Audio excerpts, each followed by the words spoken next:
नमस्कार दोस्तों, जय हिंद जय भारत। मैं हूं C L Saini, CDRK Saini B Ed classes में आप सभी का हार्दिक स्वागत है, अभिनंदन है। दोस्तों, हमारे चैनल की इस हेल्पलाइन नंबर पर आप द्वारा जो भी साइकोलॉजी से रिलेटेड आपके बीएड, डीएड, बीए बीएड या बीएससी बीएड पाठ्यक्रम से आधारित टॉपिक हमें सेंड किए जाते हैं, उन्हें हम ऑनलाइन समझाने का प्रयास करते हैं। दोस्तों, आज की लाइव क्लास के अंतर्गत हम सृजनात्मक चिंतन की विशेषताएं इस टॉपिक के बारे में आपसे चर्चा करेंगे। दोस्तों, इस क्लास से पूर्व हमने आपको सृजनात्मक चिंतन का अर्थ, सृजनात्मक चिंतन की परिभाषाएं और सृजनात्मक चिंतन की जो अवस्थाएं हैं, जो सोपान है, उनके बारे में बताया था।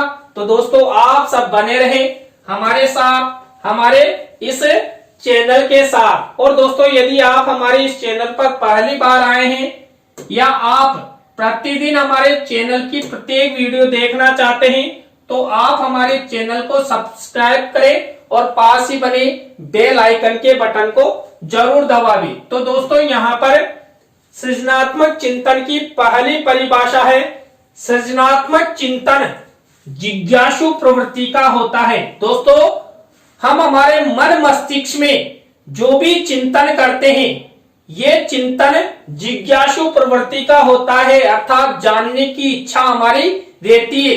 दोस्तों, हम किसी वस्तु, पदार्थ या तथ्य के बारे में जानने के जिज्ञासु होंगे, तभी जाकर हमारा सृजनात्मक चिंतन होगा, अर्थात हमारे मन मस्तिष्क में नए विचार उत्पन्न होंगे, और नए विचार उत्पन्न होंगे तो हम कुछ नई क्रिएटिविटी जरूर करेंगे। इसी तरह दोस्तों, सृजनात्मक चिंतन की दूसरी विशेषता है, सृजनात्मक चिंतन ध्यान केंद्रित करने की एक शक्ति होता है।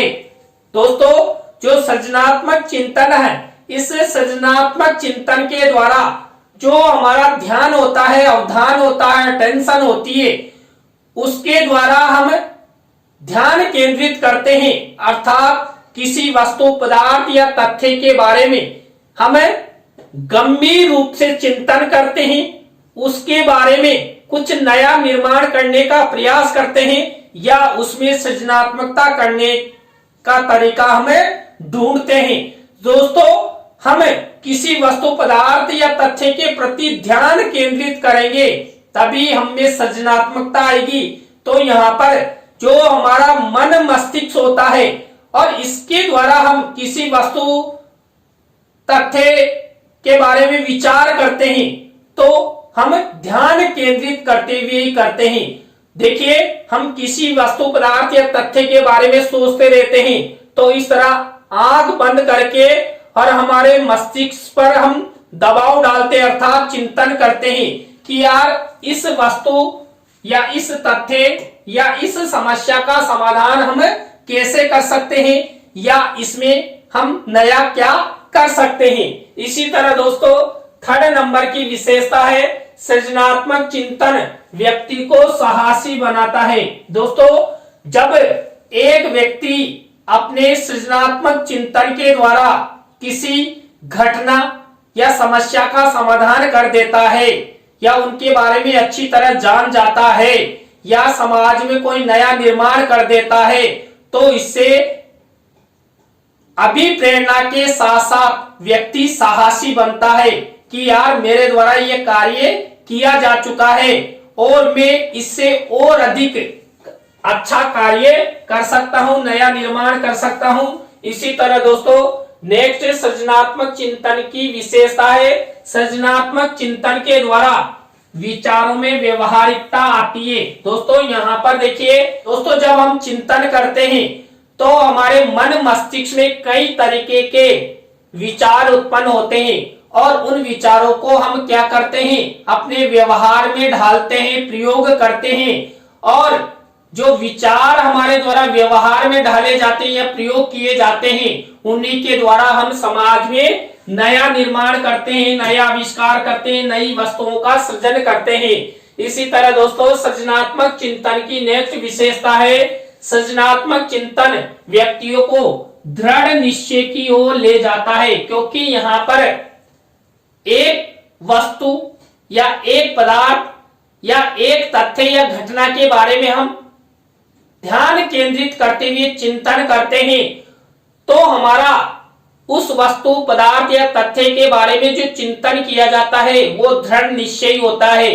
क्योंकि यहाँ पर देखिए, यदि एक मूर्तिकार ने मूर्ति बनाना शुरू कर दिया तो वो लगातार मूर्ति बनाने की दिशा में लगातार अभ्यास करेगा, तो यहां पर उसके द्वारा दृढ़ निश्चय किया जाएगा कि मुझे मूर्ति बनानी है, और दृढ़ निश्चय करने से वो अपने लक्ष्य की प्राप्ति जरूर करता है, अर्थात मूर्ति बना लेता है। इसलिए यहाँ पर जो सृजनात्मक चिंतन है वो व्यक्तियों में दृढ़ निश्चयता का कार्य करता है।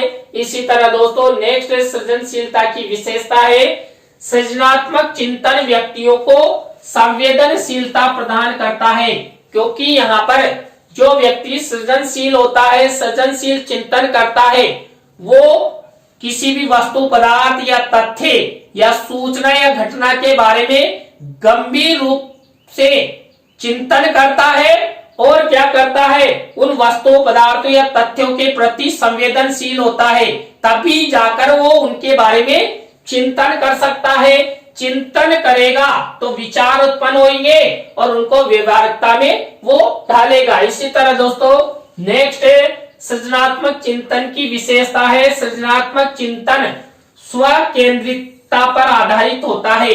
दोस्तों हम जब तक स्व केंद्रित नहीं होंगे तब तक हम किसी भी वस्तु तथ्य सूचना या घटना के बारे में नया निर्माण नहीं कर सकते, अर्थात नए विचार उत्पन्न नहीं कर सकते, नई सृजनात्मकता नहीं कर सकते, नया आविष्कार नहीं कर सकते। इसलिए नई वस्तुओं के सृजन हेतु हमें स्व केंद्रितता अपनानी पड़ेगी। तो यहाँ पर सृजनात्मक चिंतन स्व केंद्रित युक्त होता है। दोस्तों इसी तरह सृजनात्मक चिंतन की नेक्स्ट विशेषता है, सृजनात्मक चिंतन कल्पनाशीलता को विकसित करने का सुमार्ग है। दोस्तों हम किसी वस्तु पदार्थ या तथ्य के बारे में जानने की कोशिश करते हैं और जानने के दौरान जो हम चिंतन करते हैं और चिंतन के द्वारा जो नए विचार उत्पन्न होते हैं, उन विचारों के द्वारा ही हम क्या करते हैं, नई क्रिएटिविटी लाते हैं। अब यहाँ पर हम मान लीजिए चित्र बना रहे हैं या मूर्ति बना रहे हैं या कारपेंटर द्वारा लकड़ी का अच्छा फर्नीचर बनाया जा रहा है, तो वहां पर हमें कल्पना करनी होगी कि इसमें हम क्या डिजाइन डाल सकते हैं, क्या नया कर सकते हैं। तो दोस्तों नया करना ही हमारी क्रिएटिविटी है और नया करने के लिए हमें सृजनात्मक चिंतन करना आवश्यक होता है। इसी तरह दोस्तों नेक्स्ट सृजनात्मक चिंतन की विशेषता है, सृजनात्मक चिंतन व्यक्तियों को स्वप्न दृष्टि प्रदान करता है। दोस्तों हम यहाँ पर मैंने पूर्व क्लास में बताया था, जब हम सृजनात्मक चिंतन शुरू करते हैं तो हम सबसे पहले तैयारी करते हैं, तैयारी के बाद हम उद्भवन करते हैं, अर्थात किसी भी समस्या तथ्य वस्तुओं के बारे में चिंतन शुरू कर देते हैं और हम विश्राम की स्थिति में चले जाते हैं, अर्थात कि यार अब हम रेस्ट कर लेते हैं, तभी जाकर इस वस्तु या तथ्य के बारे में हमारे मन में विचार आएगा। तो विश्राम की जो स्थिति आती है, उस विश्राम की स्थिति में यहाँ पर व्यक्ति कई प्रकार के स्वप्न देखता है, अर्थात कल्पनाएं करता है कि यार मैं इस मूर्ति में या इस चित्र में क्या नया करूं जिससे ये बहुत अच्छी बने, इसके चारों तरफ की बॉर्डर किस तरह की बनाऊं, कौन से रंग की बनाऊं, या मेरे द्वारा जो पर्यावरण का चित्र बनाया जा रहा है ये किस तरह का होना चाहिए, कौन कौन से पेड़ मुझे दिखाने हैं, किस तरह का कलर्स मुझे यूज करना है, इन सब के बारे में यहाँ पर स्वप्न दृष्टि से चिंतन किया जाता है, कल्पनाशीलता विकसित की जाती है। इसी तरह दोस्तों सृजनात्मक चिंतन की नेक्स्ट विशेषता है, सृजनात्मक चिंतन परंपरावादी न होकर मौलिकता युक्त होता है। दोस्तों यहाँ पर क्योंकि सृजनात्मक चिंतन के अंतर्गत हम अपने मन मस्तिष्क के द्वारा चिंतन करते हैं, नए विचार उत्पन्न करते हैं। अब जो नए विचार उत्पन्न होते हैं वही हमारी मौलिकता होती है। दोस्तों, हम जो नया आविष्कार करते हैं ये मौलिकता युक्त होते हैं, ये किसी का चुराया नहीं जाता है, ये खुद के द्वारा निर्मित किया जाता है। तो दोस्तों, हमारे मन मस्तिष्क में सृजनात्मक चिंतन के द्वारा जो विचार आएंगे उन्हीं विचारों के द्वारा हम नया निर्माण करेंगे, नई वस्तुओं का सृजन करेंगे और समाज के लिए उन्हें उपयोग हेतु आगे बढ़ाने में सहयोग प्रदान करेंगे। इसी तरह दोस्तों, सृजनात्मक चिंतन की नेक्स्ट विशेषता है सृजनात्मक चिंतन दूरदर्शिता युक्त होता है। दोस्तों, हम जब चिंतन करते हैं तो ये सोचते हैं या ये विचार लाते हैं कि हम जो चित्र बना रहे हैं या मूर्ति बना रहे तो अन्य स्थानों पर या अन्य व्यक्तियों द्वारा कैसे कार्य किया जाता है उनके बारे में भी हम यहां पर चिंतन शुरू कर देते हैं। तो और देखिए, आजकल हम भारतीय लोग तो फिर भी फ्यूचरग्रस्त निर्माण के बारे में कम सोचते हैं, नए आविष्कार के बारे में कम विचार करते, लेकिन विदेशों में आज से 50 साल बाद क्या होगा इनके बारे में वर्तमान में ही चिंतन कर लिया जाता है। और यदि वर्तमान चिंतन के आधार पर उस वस्तु पदार्थ या तथ्य के बारे में अच्छे विचार उत्पन्न हो जाते हैं या वो विचार हमारे समाज के लिए उपयोगी होते हैं तो वो शुरू कर दिए जाते हैं। दोस्तों देखिए, जब मैंने एमएड की थी तो हमारी एक मैडम थी संतोष मित्तल मैडम, तो उनका एक पुत्र था जो अमेरिका में आज से 50 साल बाद किस तरह का हॉस्पिटल होगा उसकी रूपरेखा उसने बनाई थी। और देखिए, जब उनके द्वारा प्रेजेंटेशन दिया गया तो वो सिलेक्ट हुआ और उसका निर्माण कार्य अभी वर्तमान में चल रहा है। तो इस तरह जो सृजनात्मक चिंतन होता है ये दूरदर्शिता युक्त होता है।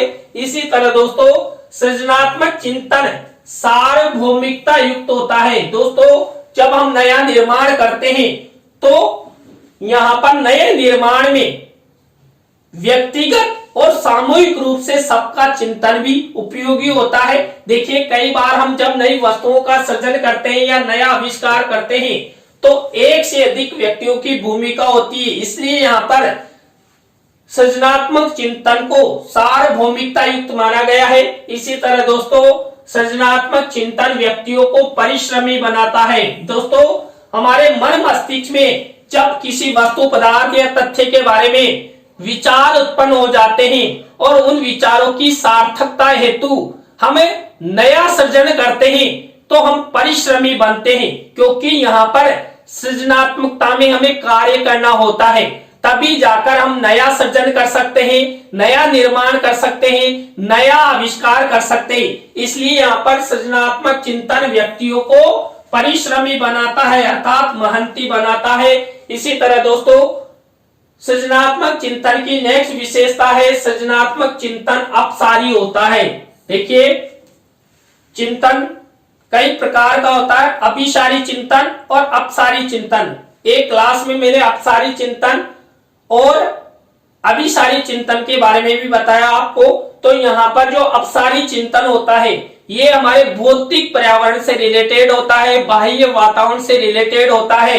हम यहाँ पर हमारे यहाँ यानी कि वर्तमान में मैं क्या देख रहा हूं उसके साथ साथ हमारे इस भौतिक वातावरण में क्या हो रहा है अर्थात चारों तरफ का वातावरण देखकर नया निर्माण किया जाता है। तो यहाँ पर सृजनात्मक चिंतन अपसारी होता है। इसी तरह दोस्तों, सृजनात्मक चिंतन परिहास तथा विनोदी प्रकृति का होता है। दोस्तों, यहाँ पर देखिए, जब हम नया निर्माण करते हैं, नया सृजन करते हैं तो कई बार नया निर्माण हमारा खराब भी हो जाता है, तो लोग हास प्रयास भी करते हैं। और कई बार जब हम नया सृजन करते रहते हैं तो कई प्रकार की हंसी मजाक अर्थात विनोदी प्रक्रियाओं से यहाँ पर गुजरना पड़ता है, क्योंकि यहाँ पर कई प्रकार की अनहोनी घटनाएं भी घटित हो जाती है। तो दोस्तों आज की लाइव क्लास के अंतर्गत हमने आपको सृजनात्मक चिंतन की विशेषताओं के बारे में बताया। दोस्तों आज की लाइव क्लास आपको कैसी लगी कमेंट्स में हमें जरूर बताएं। अच्छी लगी हो तो लाइक करें, कमेंट्स करें और अपने अपने दोस्तों को शेयर जरूर करें। आप सब इसी तरह हमारे चैनल का सपोर्ट बनाए रखेंगे तो आप द्वारा हमारे इस हेल्पलाइन नंबर पर साइकोलॉजी से रिलेटेड और आपके बीए, बीएड, डीएड से रिलेटेड जो भी टॉपिक हमें सेंड किए जाएंगे उन्हें हम यथाशीघ्र बनाने का प्रयास करेंगे। तो दोस्तों आज की लाइव क्लास में बस इतना ही। न्यू लाइव क्लास के साथ हम आपसे फिर मिलेंगे CDRK सैनी बीएड क्लासेज में CN सैनी के साथ। जय हिंद, जय भारत, राम राम सा।